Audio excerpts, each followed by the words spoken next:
ఇప్పుడు ఇనాం భూములని గవర్నమెంట్ అంటే మనకు 1955లో ఇనాం భూముల చట్టం రద్దు చేయబడింది.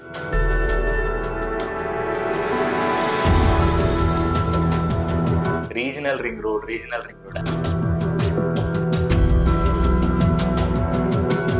ఎందుకు పాసిబుల్ కాదు? ఆల్రెడీ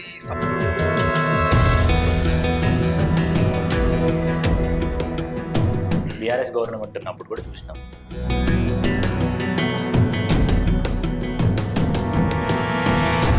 హైదరాబాద్లో ఉప్పల్లో ఉండేవాడు గచ్చిబౌలిలో ఉండలేడు, గచ్చిబౌలిలో ఉండేవాడు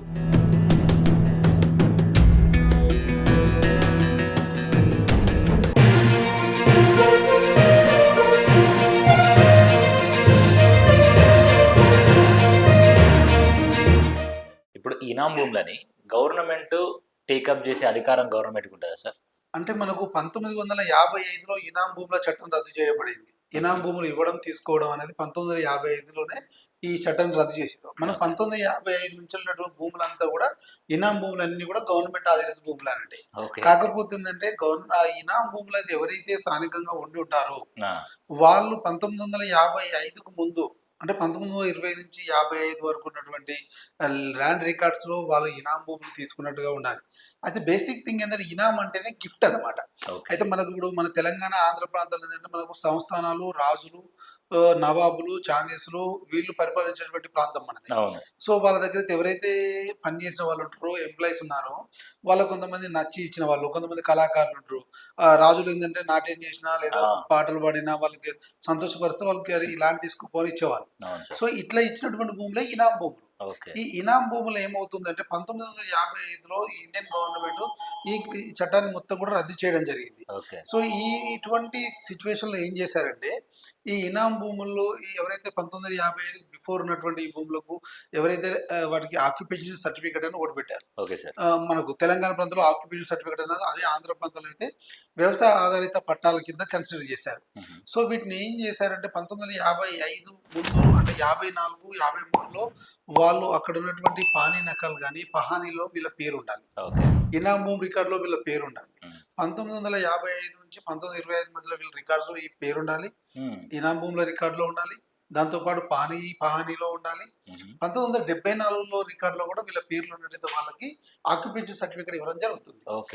ఆ ఆక్యుపేషన్ సర్టిఫికేట్ ఎవరైతే ఉంటుందో వాళ్ళు భూములు అమ్మవచ్చు, వాళ్ళ అమ్మిన వాళ్ళ దగ్గర కొనుక్కోవచ్చు. అయితే కొంతమంది ఆల్రెడీ ఎగ్జిస్టింగ్ గా అమ్మిన వాళ్ళు ఉన్నారు, ఆక్యుపేషన్ సర్టిఫికేట్ రాకుంటున్నారు. సో వాళ్ళు ఏంటంటే మళ్ళీ ఆక్యుపేషన్ సర్టిఫికేట్ అప్లై చేసుకోవచ్చు. వీళ్ళ వాళ్ళ నుంచి కొన్న వాళ్ళకు దాన్ని ట్రాన్స్ఫర్ చేసే అవకాశం ఉంది. కాకపోతే ఏంటంటే 1955 నుంచి ఈ చట్టాన్ని రద్దు చేయబడింది. ఇనాం భూములు ఎవరు ఇచ్చినా తీసుకున్నా రద్దు. ఇప్పటికి కూడా మన తెలంగాణ ప్రాంతంలో 8 లక్షల ఎకరాలు ఉంటే అందులో 1.5 ఎకరాలకు ఈ ఆక్యుపేషన్ సర్టిఫికేట్ వచ్చింది. ఇంకా 6.5 లక్షల చేంజ్ ఉంది. ఇందులో ఇంకొక 1.5 lakh 2 lakhs ల్యాండ్స్ కి ఆల్రెడీ ఆక్యుపేషన్ సర్టిఫికేట్ ఇవ్వడానికి రెడీగా ఆల్రెడీ ప్రిపరేషన్ లో ఉందని తెలిసింది. ఇంకా రిమైనింగ్ ల్యాండ్ ఏంటంటే దానికి మళ్ళీ ఫర్దర్ గా వీళ్ళు ఈ మనకున్నటువంటి ఇనాం భూమికి ఉన్నటువంటి కండిషన్స్ ఉన్నాయి కదా, ఈ కండిషన్స్ ఏవైతుందో ఫుల్ఫిల్ చేస్తే వాళ్ళకి కూడా ఇనాం భూములకు సంబంధించినటువంటి ల్యాండ్ రికార్డ్స్, ఆక్యుపేషన్ సర్టిఫికేట్, లేదా ఆంధ్ర ప్రాంతంలో అయితే వ్యవసాయ ఆధారిత పట్టాలు ఇవన్నీ కూడా ఇవ్వడం జరుగుతుంది.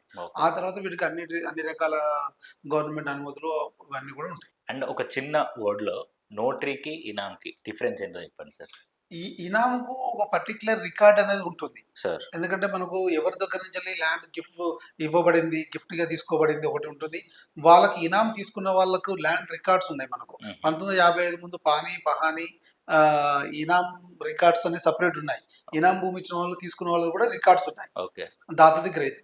సో దీనికి రికార్డ్ ఉంటుంది. కానీ నోటరీకి ఎటువంటి అథెంటికేషన్ డాక్యుమెంటేషన్ ఏమి ఉండదు.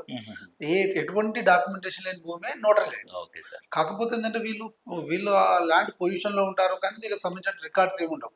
సో కొనుక్కునే వాళ్ళు ఏంటంటే వాళ్ళ మీద నమ్మకంతో కొనుక్కుంటారు, అమ్మే వాళ్ళ మీద నమ్మకంతో కొనుక్కుంటారు. సో ఇప్పటి వరకు ఎటువంటి జరగలేదు. అందుకే మన గవర్నమెంట్ కూడా లాస్ట్ ఇయర్ వాళ్ళకు జియో రిలీజ్ చేసి వాళ్ళకు ఎవరికైతే current bill, water connection bills ఉంటాయో వాటిని ఆధారంగా తీసుకొని రిజిస్ట్రేషన్ కూడా జరిగింది హైదరాబాద్ ప్రాంతంలో.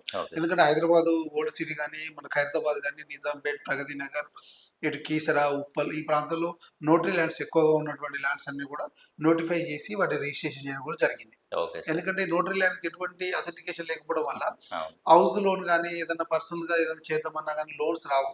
Okay. Registration document revenue department accept చేయదు వీటిని. సో గవర్నమెంట్ మొన్న సానుకూలంగా స్పందించి లాస్ట్ 8 సంవత్సరాలలో 2 టైమ్స్ రిజిస్ట్రేషన్ చేసింది. ఓ సూపర్. Okay sir. అండ్ ఇంకొక విషయం, మనం ఒక 10 ఇయర్స్ నుండి రీజనల్ రింగ్ రోడ్ అని వింటున్నాం సార్. అవును. అసలు నిజంగా ఈ రీజనల్ రింగ్ రోడ్ అనేది పాసిబుల్ అవుతుందా సార్? ఎందుకు పాసిబుల్ కాదు. ఆల్రెడీ సౌత్ హైదరాబాద్ లో రీజనల్ రింగ్ రోడ్ సంబంధించిన యాక్టివిటీస్ చాలా బలంగా జరుగుతున్నాయి. ఆహా. ఆల్రెడీ సర్వే జరిగింది. ఓకే. ల్యాండ్ అక్విజిషన్ కూడా ఆల్రెడీ ప్రారంభించారు. మ్మ్. ఆల్రెడీ మనకు హైదరాబాద్ చూడండి 335 kilometres of regional ring road ని 14 నేషనల్ హైవేస్ కలుపుతూ ఆల్రెడీ మనకు భారత్మాల ప్రాజెక్ట్ కింద మనకు ముంబై హైవే నుంచి విజయవాడ హైవే వరకు భారత్మాల ప్రాజెక్ట్ కింద సెంట్రల్ గవర్నమెంటే రోడ్ నిర్మిస్తుంది. మ్మ్. ఈ సౌత్ హైదరాబాద్ లో ఉన్నటువంటి ల్యాండ్ కూడా రీసెంట్ గా 3,500 crores ని మనకు రిలీజ్ చేయడం కూడా జరిగింది మొన్న లాస్ట్ బడ్జెట్ సెషన్ లో. ఓకే. సో హైదరాబాద్ కు మరొక రీజనల్ రింగ్ రోడ్ అనేది తలమానికం కాబోతుంది. ఓకే. ఇప్పటికి ఇది 3వ రింగ్ రోడ్ గా హైదరాబాద్ ఉండబోతుంది. ఓకే. మనకి ఇన్నర్ రింగ్ రోడ్ ఫుల్ఫిల్ చేసాం, అవుటర్ రింగ్ రోడ్ ఫుల్ఫిల్ అవుతుంది, నెక్స్ట్ రీజనల్ రింగ్ రోడ్ రాబోతుంది. ఈ ఓకే. రీజనల్ రింగ్ రోడ్ అనేది హైదరాబాద్ కి డిఫరెంట్ గా ఉండబోతుంది. ఎందుకంటే ఈ రీజనల్ రింగ్ రోడ్ కి ఏదైతే నేషనల్ హైవేస్ కనెక్టివిటీ ఉన్నాయో ప్రతి నేషనల్ హైవే కనెక్టివిటీలో శాటిలైట్ టౌన్షిప్స్, అర్బన్ టౌన్షిప్స్ రాబోతున్నాయి. Oh super. ఇంటిగ్రేటెడ్ సిటీస్ అన్ని కూడా మనకు రీజనల్ రింగ్ రోడ్ ప్రాంతంలో మనం కట్టబోతున్నాము. ఆల్రెడీ మనకు ఎవరైతే టాప్ ప్లేయర్స్ కన్స్ట్రక్షన్ కంపెనీస్ ఉన్నాయో హైదరాబాద్ లో వాళ్ళు ఇన్వెస్ట్ చేయడానికి రెడీగా ఉన్నారు. ఆల్రెడీ వాళ్ళ ల్యాండ్ బ్యాంకింగ్స్ అన్ని కూడా వాళ్ళకి సమకూర్చుకుని ఉన్నారు.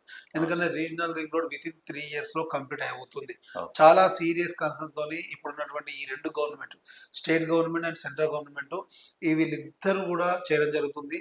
రీసెంట్ గా లాస్ట్ 2-3 వీక్స్ నుంచి కోమటిరెడ్డి గారు 2-3 మీటింగ్స్ లో తన అప్డేట్ కూడా చేయడం అవును, జరిగింది. అవును. రీజనల్ రింగ్ రోడ్ అప్డేట్స్ కూడా. అవును.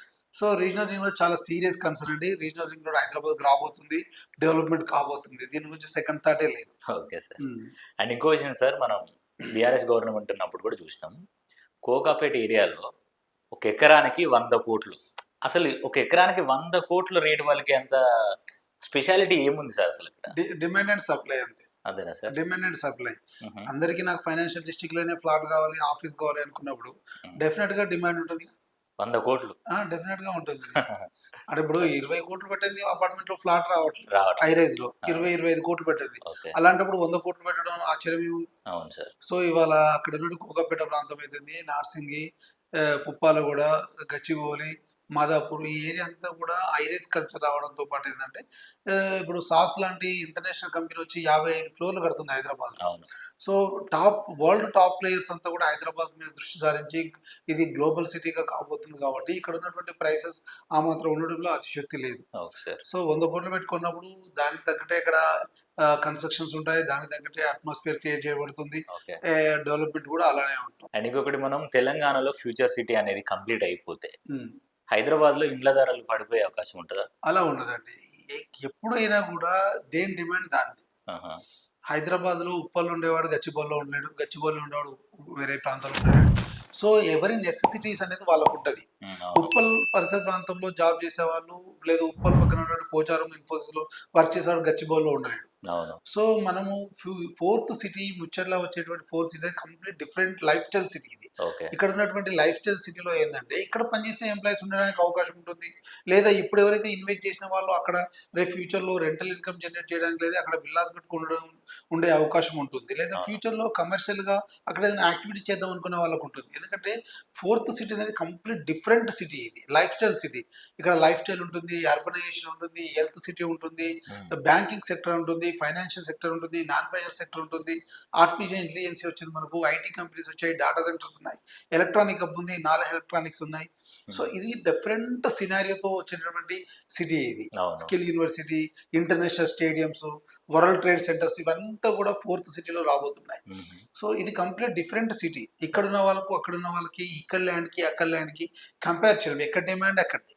ఓకే అలా అని మనం చెప్పలేం. ఇప్పుడు అట్లా అనుకుంటే అదే ఫోర్త్ సిటీలో కనెక్టివిటీ చూస్తే కడతాలో ఒక ప్రైస్ ఉంది, మహేశ్వరంలో ఒక ప్రైస్ ఉంది, ముచ్చర్లో ఒక ప్రైస్ ఉంది, అవును యాచారంలో ఒక ప్రైస్ ఉంది. అవును సో ఎక్కడ డిమాండ్ బట్టి అక్కడ ఉంటుంది, ఎక్కడ అర్బనైజేషన్ బట్టి అక్కడ ప్రైసెస్ అనేది ఉండడం జరుగుతుంది. ఉమ్, సో ఫోర్త్ సిటీ కనెక్టివిటీ కూడా రీజనల్ కనెక్టివిటీస్ కూడా మనకు శంషాబాద్ నుంచి మనకు గ్రీన్ వే అని ఒక కంప్లీట్ ఒక 200 ఫీట్ రోడ్ కనెక్టివిటీ ప్రపోజ్ జరిగింది. లాస్ట్ 2 డేస్ ముందే సీఓలో మీటింగ్ కూడా జరిగింది అవును సార్ ప్లానింగ్స్ కోసం. అవును సార్ సో ఏమైతుందంటే ఇక్కడ రీజనల్ రింగ్ రోడ్కి ఇటు ఉన్నటువంటి అవుటర్ రింగ్ రోడ్ కనెక్టివిటీకి ఎగ్జిస్టింగ్ ఉన్నటువంటి కందుకూరు కానీ, మహేశ్వరం కానీ, ఇటు వచ్చినటువంటిది శంషాబాద్ కానీ, ఇటు బెంగళూరు హైవే కానీ, ఇటు సాగర్ హైవే, ఇబ్రహీంపట్నం ప్రాంతాలకి రేడియల్ కనెక్టివిటీ కోసము చాలా పకడ్బందీ ప్లాన్తో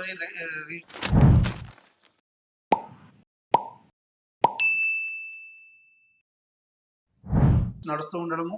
ఈ వస్తున్నటువంటి అప్కమింగ్ ఫోర్త్ సిటీలో డెవలప్మెంట్స్ ఏవైతే ఉన్నాయో, సో ఒక ఏఐసిటీకే 2000 ఎకరాలు కేటాయించారంటే మీరు ఆలోచించండి. వావ్ ఓన్లీ ఆర్టిఫిషియల్ ఇంటెలిజెన్స్కే 2000 ఎకరాలు, 2000 ఎకరాలు ఇంకా కంప్లీట్ ఐటీ కాకుండా. సో ఇట్లా డెవలప్మెంట్ అనేది డెఫినెట్గా ఉంటుంది. ఇక్కడ డెవలప్మెంట్ అంతా కూడా డిఫరెంట్ డెవలప్మెంట్ ఉంటుంది. లైఫ్ స్టైల్ ఎన్విరాన్మెంట్ అంతా కూడా ఇక్కడే ఉంటుంది. ఎందుకంటే ఇక్కడ ఉన్నటువంటి ఏరియా అంతా కూడా ఫారెస్ట్ ఏరియా, కన్జర్వేషన్ జోన్ ఉంటుంది, రాచకొండ ఫారెస్ట్, రాచకొండ గుట్టలు ఉండడము, అవును ఇక్కడ డిఫరెంట్ ఎన్విరాన్మెంట్ ఉంటుంది. అవును సార్ ఇక్కడ వచ్చే సిటీ కూడా డిఫరెంట్గా ఉండబోతుంది. అందుకే ఫోర్త్ సిటీ అనేది ఐకానిక్ సిటీగా ఉండబోతుందని చెప్పడానికి రీజనే ఇది.